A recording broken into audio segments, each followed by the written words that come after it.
Hello friend, welcome to my channel dream world. Dream ওয়ার্ল্ডের পক্ষ থেকে আমি ফ্রিল্যান্সার ওমর ফারুক সবাইকে জানাই স্বাগতম। আমি ওয়েব ডিজাইনের HTML এর উপর একটি ভিডিও টিউটোরিয়াল সিরিজ শুরু করেছি। অলরেডি আমি একটা ভিডিও পাবলিশ করেছি। সেখানে আমি ওয়েব ডিজাইন সম্বন্ধে এবং HTML সম্বন্ধে কিছু ধারণা দিয়েছি এবং বেসিক দুইটি ট্যাগ নিয়ে আলোচনা করেছি এবং গঠন সম্পর্কে আলোচনা করেছি। আজকে আমি HTML নিয়ে আরও ডিটেলসে আলোচনা করব। তো চলুন শুরু করা যাক। শুরু করার আগে একটা কথা বলি, আমার ভিডিওটি ভালো লাগলে অবশ্যই লাইক, কমেন্ট এবং শেয়ার করতে ভুলবেন না। বেশি বেশি শেয়ার করবেন যাতে সবাই এটা দেখে শিখতে পারে, এবং আমার চ্যানেলটিতে অবশ্যই সাবস্ক্রাইব করবেন এবং পাশে থাকা বেল আইকনটিতে ক্লিক করে দেবেন আমার পাবলিশ করা ভিডিও সর্বপ্রথম পেতে। চলুন শুরু করা যাক।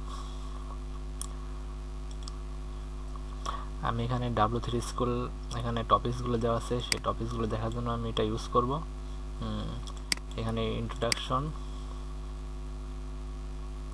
HTML ফুল এলাবোরেশন হলো হাইপার টেক্সট মার্কআপ ল্যাঙ্গুয়েজ।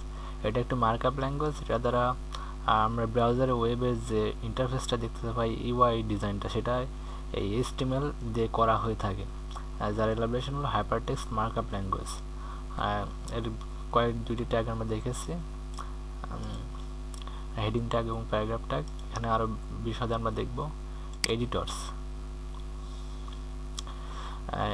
এখানে আমরা HTML কোড লেখার জন্য অনেক ধরনের এডিটর আছে, যেমন নোটপ্যাড প্লাস প্লাস, ব্র্যাকেট, আর সাবলাইমার টেক্সট, ইটিসি এটসেট্রা। আমরা এখানে নোটপ্যাড প্লাস প্লাসটা ইউজ করব।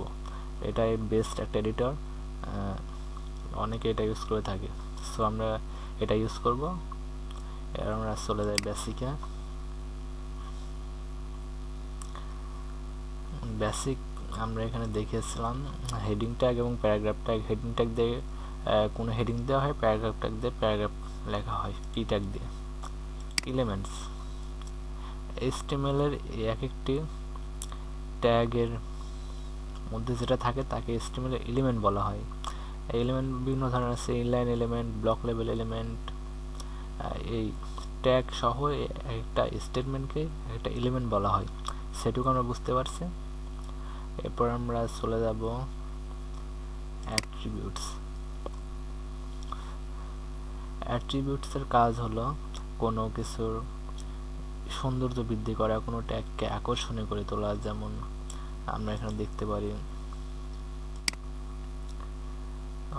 এখানে আমরা একটা অ্যাট্রিবিউট ইউজ করব স্টাইল। এর ভিতরে আমরা দেব কালার। এটা আমরা সেভ করে ব্রাউজারে রান করি, কালার রেড হয়ে গেছে। সো আমরা বুঝতে পারলাম আরও অনেক অ্যাট্রিবিউট আছে, যেমন আমি এখানে টেক্সটের পরিমাণ বৃদ্ধি করে দিই। অ্যাট্রিবিউট আমরা কোনো কিছু টাইটেল দিতে পারি, আমরা টাইটেল অ্যাট্রিবিউট ইউজ করি। অ্যাট্রিবিউট লেখার জন্য আমাদেরকে অ্যাট্রিবিউটের নেম দিতে হবে, তারপর ইকুয়াল চিহ্ন, তারপর ডাবল কোড। ডাবল কোডের মধ্যে আমাদের ভ্যালু দিতে হবে।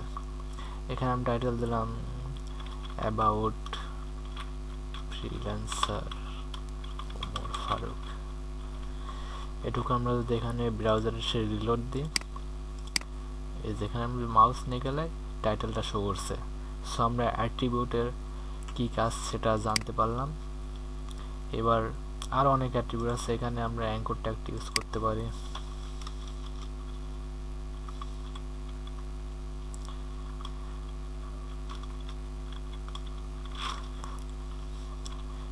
অ্যাঙ্কর ট্যাগ দিয়ে মূলত লিঙ্কিং করা হয়। এখানে আমরা গুগলের লিঙ্কিংটা করে দিই, এবং এখানে একটা অ্যাট্রিবিউট আছে href। এটি মূলত হাইপার রেফারেন্স। এর মধ্যে আমরা লিঙ্কটি দিয়ে দিই, সে লিঙ্কে চলে যাই। যেমন আমরা এখানে যদি দিয়ে দিই https://www.google.com। এবার এটাকে আমরা সেভ করে ব্রাউজারে রান করি। এই যে লিঙ্ক হয়ে গেছে, ক্লিক করলে গুগলে চলে যাবে। সো আমরা অ্যাট্রিবিউট কি জিনিস সেটা বুঝতে পারলাম। এবার আমরা চলে যাব হেডিংয়ে। হেডিং দিয়ে মূলত একটি ওয়েবসাইটের হেডিংগুলো দেওয়া হয়। যেমন এখানে একটা হেডিং ট্যাগ দেখিয়েছি অলরেডি, h1। এরকম 6টি হেডিং ট্যাগ আছে। HTML এ টোটাল 6টি হেডিং ট্যাগ আছে, h1, h2, h3, h4, h6। h1,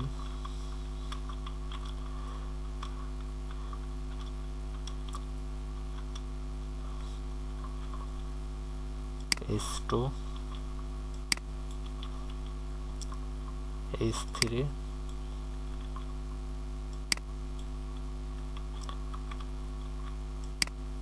h4, h5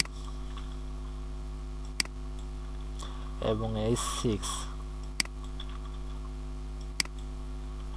এগুলো মূলত একটি HTML এর হেডিং ট্যাগ। এর মাধ্যমে আমরা হেডিং দিতে পারি। হেডিং, এখানে 6টা হেডিং ট্যাগ আছে। প্রথমটা h1 সবচেয়ে বড় লেখা শো করে, আস্তে আস্তে ছোট h2, তার চেয়ে ছোট h3, ছোট h6 একদম ছোট। আমরা সেটা দেখব। এখানে লিখলাম হ্যালো HTML, এটুকু আমি কপি করে সবগুলোতে বসিয়ে দিই।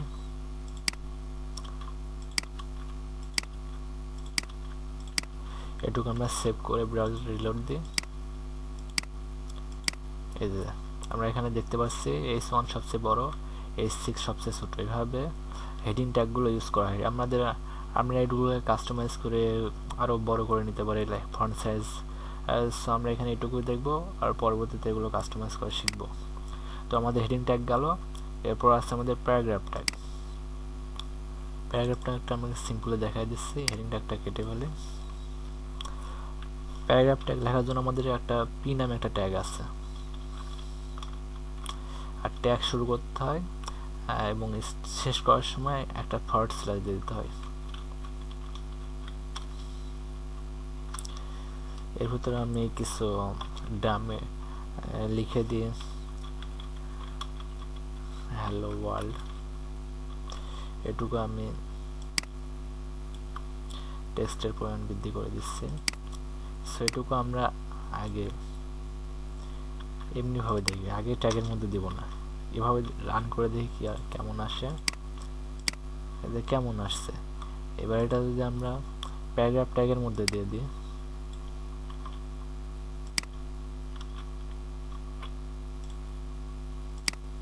এবার একটা প্যারাগ্রাফ আকারে আসছে। আমি এখানে টেক্সটের পরিমাণ একটু বৃদ্ধি করে দিলে আপনারা ভালো বুঝতে পারবেন। এই যে প্যারাগ্রাফ আকারে আসছে। সো আমরা প্যারাগ্রাফ ট্যাগের ইউজও দেখলাম। একটা ওয়েবসাইটে মূলত হেডিং ট্যাগ এবং প্যারাগ্রাফ ট্যাগটা বেশি ইউজ করা হয়।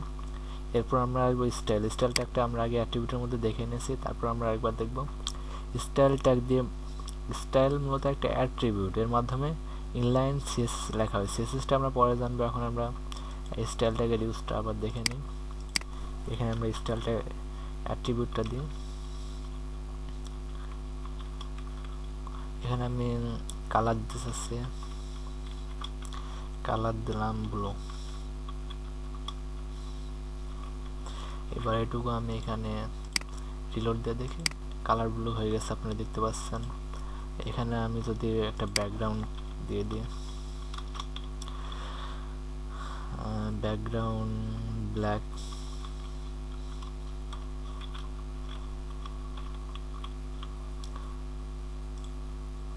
আপনারা দেখতে পাবেন যে ব্যাকগ্রাউন্ড ব্ল্যাক হয়ে গেছে।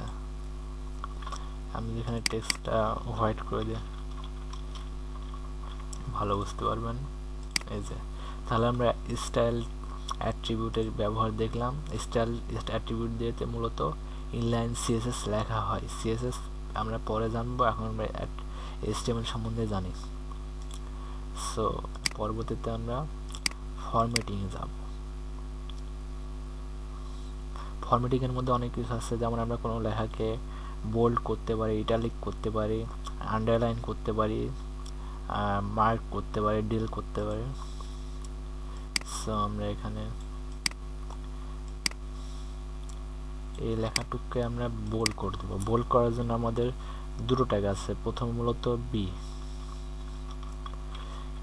আমরা বি ট্যাগ দিয়েও বোল্ড করতে পারি। আমি সাপোজ এই লেখাটুকুকে বোল্ড করে দিতে চাচ্ছি। এখন আমরা এখানে রিলোড দিয়ে দেখি, দেখুন প্রথম লাইনটা বোল্ড হয়ে গেছে, আপনি দেখতে পাচ্ছেন। আমি সম্পূর্ণটুকুকে বোল্ড করে দিচ্ছি।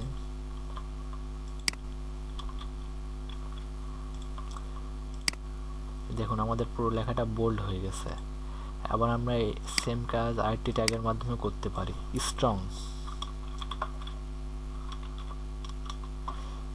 ট্যাগের মাধ্যমে আমরা বোল্ড করতে পারি।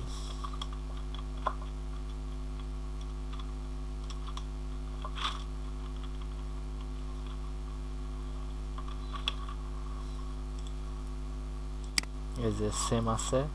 এরপর আমরা দেখব হচ্ছে ইটালিক করা। ইটালিক করার জন্য আমাদের দুটো ট্যাগ আছে, একটা হচ্ছে আই এবং ইএম। আমরা প্রথমে আই ট্যাগ দিয়ে দেখব, এরপর আমরা ইএম ট্যাগ দেখব আই।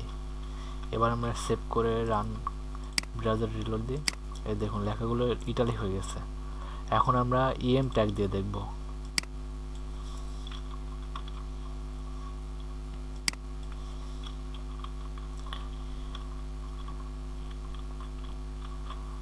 এবার আমরা সেভ করি, আমাদের লেখাগুলো সেম আছে, কারণ ইএম এবং আই উভয় ট্যাগ দিয়ে আমরা লেখা ইটালিক করতে পারি। এরপর আমরা দেখব আন্ডারলাইন করার জন্য। আন্ডারলাইনটা করার জন্য আমাদের একটা ট্যাগ আছে ইউ ট্যাগ। ইউ ট্যাগ দিয়ে আমরা আন্ডারলাইন করতে পারি।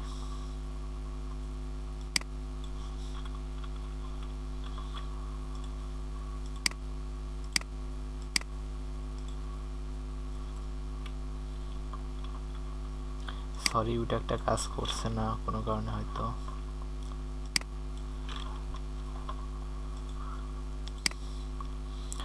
এরপর আমরা মার্ক ট্যাগ, আমরা দেখব মার্ক ট্যাগ দিয়ে কি করা হয়। মার্ক ট্যাগ দিয়ে কোনো একটা অংশকে মার্ক করা হয়, যেমন আমরা চাচ্ছি আমরা এখানে স্টাইল অ্যাট্রিবিউটটা তুলে দিয়ে আমি চাচ্ছি এই লেখাটুকু মার্ক হয়ে যাবে, এখান থেকে এইটুকু মার্ক হয়ে যাবে।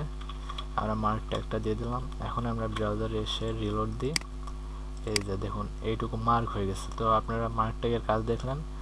আপনার এরপর আমরা স্মল ট্যাগের কাজ দেখব। স্মল ট্যাগ দিয়ে মূলত লেখা ছোট করা হয়। এটুক লেখাকে আমরা স্মল করে দেব যাতে আপনাদের বুঝতে সুবিধা হয়।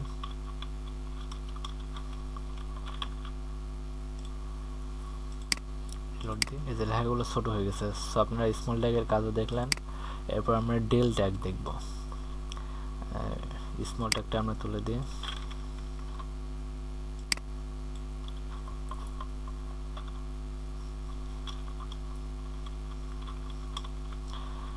দেখুন ডিল ট্যাগ দিয়ে কি হয়। ডিল ট্যাগ দিয়ে মূলত আমরা কোনো লেখাকে মুছে দিতে পারি, মানে কেটে ফেলতে পারি।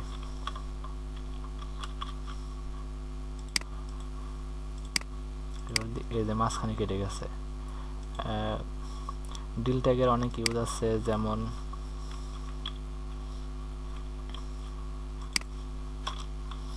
আচ্ছা থাক আমরা পরে দেখবো। আমরা ডিল ট্যাগের কাজ দেখলাম।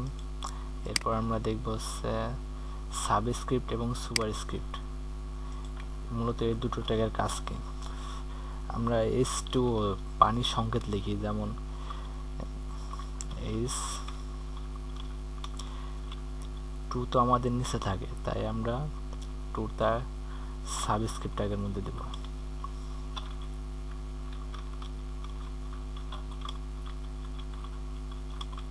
এরপর আমরা হচ্ছে ও। এবার আমরা এটুকু রিলোড দিয়ে দেখি কেমন আসে। এই যে H2 আপনারা দেখতে পাচ্ছেন H2। সো আমরা এখানে সাবস্ক্রিপ্ট সুপারস্ক্রিপ্ট ফরম্যাটিং পর্যন্ত দেখলাম। টিউটোরিয়ালটা অনেক বড় হয়ে গেছে। আমরা আজকে টিউটোরিয়ালটা এখানে শেষ করছি। আপনারা অবশ্যই বেশি বেশি করে প্র্যাকটিস করবেন, তাহলে অবশ্যই শিখতে পারবেন। আর আপনারা যারা ওয়েব ডিজাইন শিখতে চান আমার ভিডিওটি দেখলে আপনি ইনশাআল্লাহ আপনারা অবশ্যই শিখতে পারবেন। সো আজকের ভিডিও এ পর্যন্তই। খোদা হাফেজ।